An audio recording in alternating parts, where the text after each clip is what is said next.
Because I thought everyone's, there's always like a race for the cure and fight for the cure, and that's what we're trying to find. So what do you mean we can cure it? Yeah, well, all the research has been mostly wasted because it doesn't really get at how to cure cancer.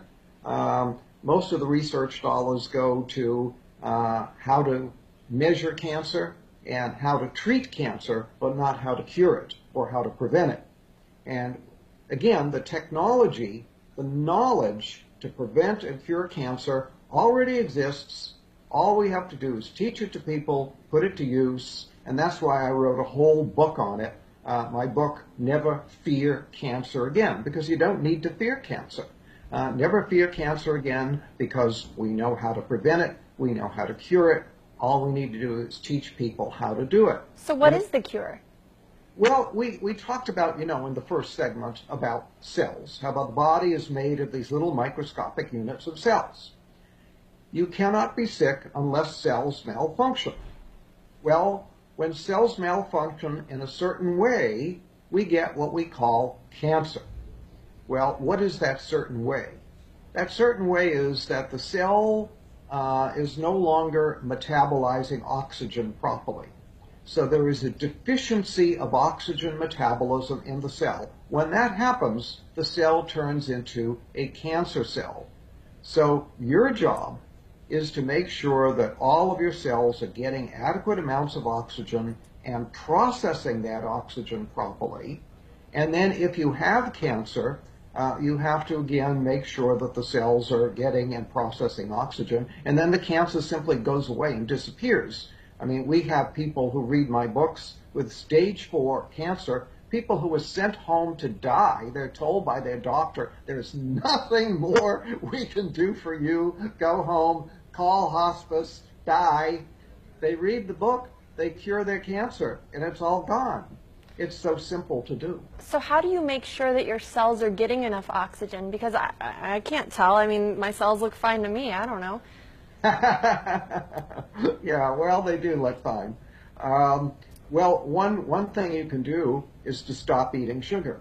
In fact, you have to stop eating sugar, especially if you have cancer.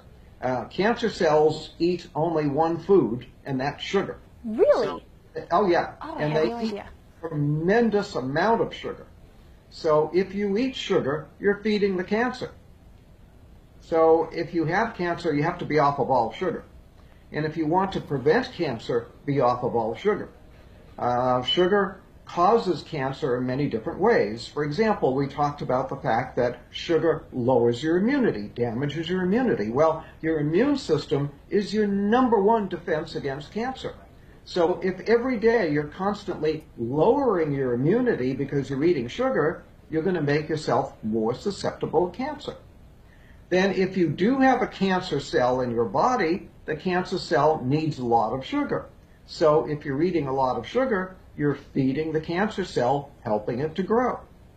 Then if you're eating a lot of sugar, what happens is the body declares an emergency. When you increase the sugar content of the blood, the body declares an emergency and shoots a lot of insulin into the blood. The insulin tells the cells to suck up sugar.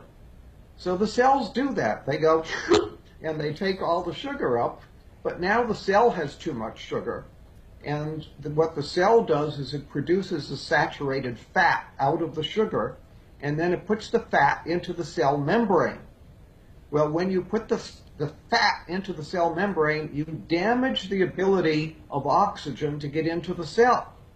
So when you eat sugar, you damage your cell membranes, you lower the amount of oxygen that can get into the cell, and now you may be creating cancer because you're creating an oxygen deficiency in the cell. Now we want to reiterate too, Doctor, what you mentioned in our first segment, which is that natural sugar is better, right? If you go for fruits, is that still okay to be eating fruit? Because we've all heard fruit is so healthy. Fruit is healthy. Fruit juice is not healthy because now you're getting too much bioavailable sugar too fast. But eating fruit is very healthy. There's nothing wrong with that. For example, I'll tell people with cancer to drink a lot of carrot juice, for example, and say, well, don't carrots contain sugar? Well, yeah, there's some sugar in the carrots, but the carrot juice is very, very healthy. So something like V8 might be a good choice.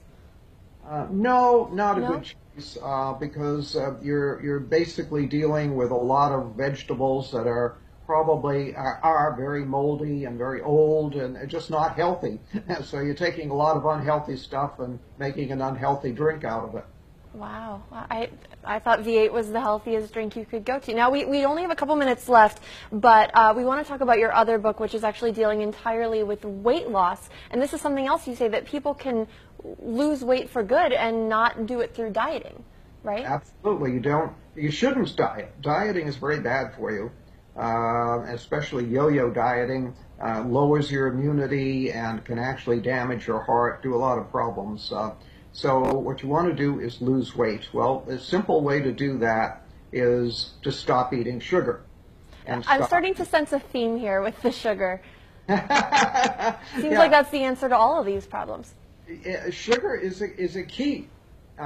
In fact, I talked once with a researcher at Harvard Medical School, and I said, do you think there's such a thing as a key to disease? And he said, well, probably not. But he said, if there was such a thing as one single key to disease, that key would be insulin. And when you eat sugar, you make your insulin go up. When your insulin goes up, you throw your body into chaos. All your hormones are in chaos. Everything's in chaos. So sugar is very key, and not eating sugar is very key to making yourself healthy. And when you eat sugar, you make your insulin go up. Well, when you make your insulin go up, what happens is that gives a signal to the cells to not get rid of any fat. In fact, it tells cells to store fat. So when insulin goes up, cells will store fat. So as long as you keep your insulin high, the cells will store fat. So you can't lose weight that way. The only way to lose weight is to stop telling the cells to store fat, because the body manages this. The body manages everything. It manages your blood pressure, manages your temperature, manages your blood sugar. The body manages everything. It manages the amount of fat in your body as well. But it has a switch that controls it. It's like a thermostat. When you have too little fat, it'll say store fat. When you have too much fat, it'll say burn fat. So burn fat, store fat. You keep the fat in the body normal. When you eat sugar, you make the insulin go up. The insulin turns on a switch that says store fat. Gotcha. And as long as that switch is in the on position, I have people that come to me and they say, I eat like a bird and I'm still gaining weight. But they're eating the wrong things, maybe. That's right. That switch that says store fat is still on. So even though they're not eating many calories, they're still storing fat. Gotcha. I wish we could sit here and talk about this all day. Unfortunately, we are out of time. But if you're interested in any of these books, just check out the website. The title of the main book that we're talking about is Never Be Sick Again. And give us the website real quick, Doctor. It's beyondhealth.com. Beyondhealth.com. And we'll have that for you again.